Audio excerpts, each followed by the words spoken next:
លោកពូទីនអះអាងថារុស្ស៊ីនឹងបង្ហាញវត្តមានអាវុធថ្មីមួយប្រភេទនៅក្នុងពេលឆាប់ខាងមុខនេះ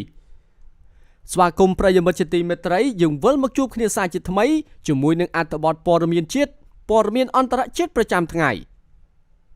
បើយោងតាមការចេញផ្សាយរបស់ទីភ្នាក់ងារសារព័ត៌មាន RT ប្រធានាធិបតីរុស្ស៊ីលោក Vladimir Putin បាននិយាយថារុស្ស៊ីនឹងធ្វើការប្រកាសនាពេលឆាប់ខាងមុខនេះអំពីអាវុធថ្មីមួយដោយបន្ថែមថាការសាកល្បងកន្លងមកបានដំណើរការយ៉ាងរលូនរួចមកហើយថ្លែងការណ៍កាលពីថ្ងៃសុក្រសន្និសីទសារព័ត៌មាននៅក្នុងរដ្ឋធានី Dushanbe របស់ប្រទេសតាស៊ីគីស្ថានលោកពូទីនបាននិយាយថាខ្ញុំគិតថាយើងនឹងមានឱកាសនៅក្នុងពេលអនាគតដ៏ខ្លីដើម្បីទម្លាយព័ត៌មានមួយចំនួនអំពីអាវុធថ្មីដែលយើងបានប្រកាសជាយូរមកហើយប្រធានាធិបតីរុស្ស៊ីបានបន្ថែមថាប្រព័ន្ធអាវុធនេះកំពុងតែឆ្លងកាត់ការសាកល្បងដែលកំពុងដំណើរការដោយជោគជ័យទោះបីជាយ៉ាងណាក្តីនៅពេលដែលត្រូវបានសួរអំពីលទ្ធភាពនៃការបន្តសន្ធិសញ្ញាគ្រប់គ្រងអាវុធ New START ដែលដាក់បន្ទុកលើអាវុធវាយលុកយុទ្ធសាស្ត្ររបស់អាមេរិកនិងរុស្ស៊ីហើយនឹងផុតកំណត់នៅថ្ងៃទី5ខែកុម្ភៈឆ្នាំ2026លោកពូទីនបានសម្ដែងសុទិដ្ឋិនិយមដោយនិយាយថានៅតែមានពេលវេលាគ្រប់គ្រាន់ដើម្បីបន្តកិច្ចព្រមព្រៀងដរាបណាមានសុចន្ទៈពីខាងក្រុង Washington នៅក្នុងករណីណាក៏ដោយរុស្ស៊ីមានអារម្មណ៍ថាមានអាវុធមានសុវត្ថិភាពដោយសារសមត្ថភាពនៃការរារាំងនុយក្លេអ៊ែររបស់ខ្លួននិងការកែលម្អឥតឈប់ឈររបស់ខ្លួន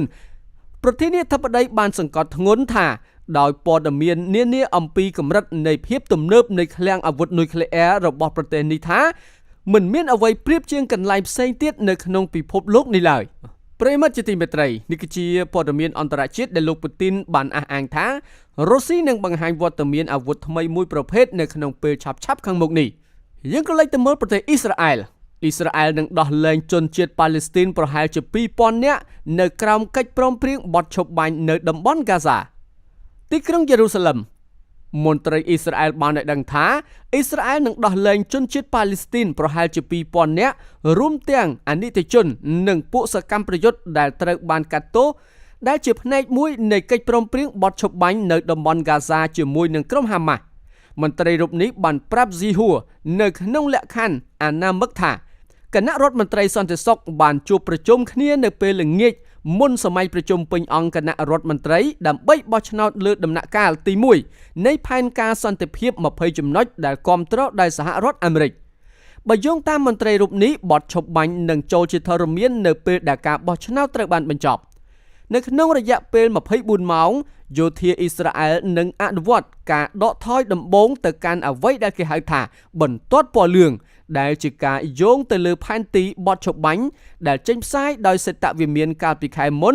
ដែលបង្ហាញអំពីដំណាក់កាលជាច្រើននៃការដកទ័ពមន្ត្រីរូបនេះបានបន្ថែមទៀតថាអ៊ីស្រាអែលក៏នឹងអនុញ្ញាតឲ្យជំនួយមនុស្សធម៌ហូរចូលទៅក្នុងតំបន់ Gaza Strip ផងដែរនៅក្រោមកិច្ចព្រមព្រៀងនោះក្រុមហាម៉ាស់នឹងប្រគល់ចំណាប់ខ្មាំង20នាក់ដែលជឿជាក់ថានឹងមានជីវិតនិងសាកសព28នាក់ផ្សេងទៀតជាថ្នូរទៅនឹងអ៊ីស្រាអែលដែលនឹងដោះលែងអ្នកជាប់ឃុំនៅប៉ាឡេស្ទីនបញ្ជីនេះរួមមានអ្នកទោសប្រហែលជា270នាក់ដែលត្រូវបានកាត់ទោសពីបទល្មើសផ្សេងរួមទាំងការវាយប្រហារប្រឆាំងនឹងជនជាតិអ៊ីស្រាអែលក៏ដូចជាអ្នកស្រុកហ្គាហ្សាប្រហែលជា1700នាក់ដែលត្រូវបានឃុំខ្លួនដោយគ្មានការកាត់ទោសដែលមិនពាក់ព័ន្ធទៅនឹងការវាយប្រហារដែលដឹកនាំដោយក្រុមហាម៉ាស់ឆ្នាំ2023និងមិនត្រូវបានចាត់ទុកថាជាពួកសកម្មប្រយុទ្ធដោយអ៊ីស្រាអែលក្នុងចំណោមពួកគេមានអនិច្ចជនក្រោមអាយុ18ឆ្នាំចំនួន22នាក់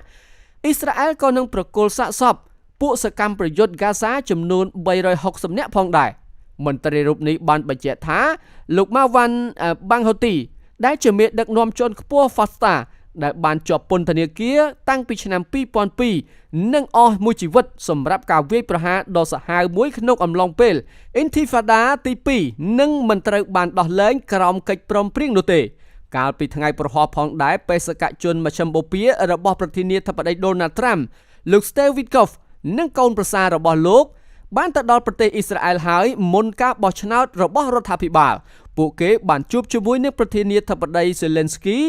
Abdel Fattah al-Sisi នៅទីក្រុងកែហើយកំពុងតែរៀបចំសម្រាប់ដំណើរទស្សនកិច្ចដែលរំពឹងទុករបស់លោកត្រាំទៅកាន់តំបន់នៅសប្តាហ៍ក្រោយយើងក៏លេចមើលសហរដ្ឋអាមេរិកព្រមានក្រុមហ៊ុនអាកាសចរទាំងឡាយណាដែលហោះកាត់ព្រំដែនរុស្ស៊ីបើយោងតាមការចេញផ្សាយរបស់សារព័ត៌មាន RT ដែលបានដកស្រង់ព័ត៌មានចេញពីទីភ្នាក់ងារសារព័ត៌មាន Reuters បានរាយការណ៍កាលពីថ្ងៃសុក្រថារដ្ឋបាលរបស់ប្រធានាធិបតីអាមេរិកលោក Donald Trump បានស្នើហាមឃាត់ក្រុមហ៊ុនអាកាសចរចិនមិនឲ្យហោះហើរលើប្រទេសរុស្ស៊ីតាមជើងហោះហើរទៅនិងមកពីសហរដ្ឋអាមេរិកឡើយនាយកដ្ឋានដឹកជញ្ជូនរបស់សហរដ្ឋអាមេរិកបាននិយាយថាការប្រើប្រាស់ដែនអាកាសរុស្ស៊ីផ្ដល់ឲ្យក្រុមហ៊ុនអាកាសចរចិននៅការប្រកួតប្រជែងមិនយុត្តិធម៌នោះឡើយ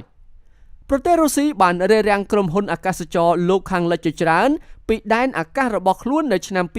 2022បន្ទាប់ពីប្រទេសលោកខាងលិចបានបិទជើងហោះហើររបស់ពួកគេចំពោះជើងហោះហើររុស្ស៊ីចំពេលមានការកើនឡើងនៃជម្លោះអ៊ុយក្រែនការផ្លាស់ប្ដូរនេះបានបង្ខំឲ្យក្រុមហ៊ុនអាកាសចរមិនមែនរុស្ស៊ីបដូរផ្លូវជុំវិញទឹកដីរុស្ស៊ីដោយបន្ថែមទាំងពេលវេលានិងបន្ថែមដើមដល់ជើងហោះហើរឆ្លងទ្វីបយ៉ាងណាមិញប្រទេសចិនមិនបានប្រឈមមុខទៅនឹងការរឹតបន្តឹងបែបនេះទេនៅក្នុងសំណើរបស់ខ្លួននាយកដ្ឋានដឹកជញ្ជូនបានបញ្ជាក់ថាស្ថានភាពនេះគឺអយុត្តិធម៌ហើយបានបណ្ដាលឲ្យមានផលប៉ះពាល់អវិជ្ជមានយ៉ាងខ្លាំងទៅលើក្រុមហ៊ុនអាកាសចរអាមេរិកទៀតផងវាត្រូវបានគេរាយការណ៍ថាបានផ្ដល់ឲ្យក្រុមហ៊ុនអាកាសចរចិន2ថ្ងៃដើម្បីឆ្លើយតបជាមួយនឹងការសម្រេចចិត្តចុងក្រោយដែលរំពឹងទុកនៅដើមខែវិច្ឆិកាកន្លងមក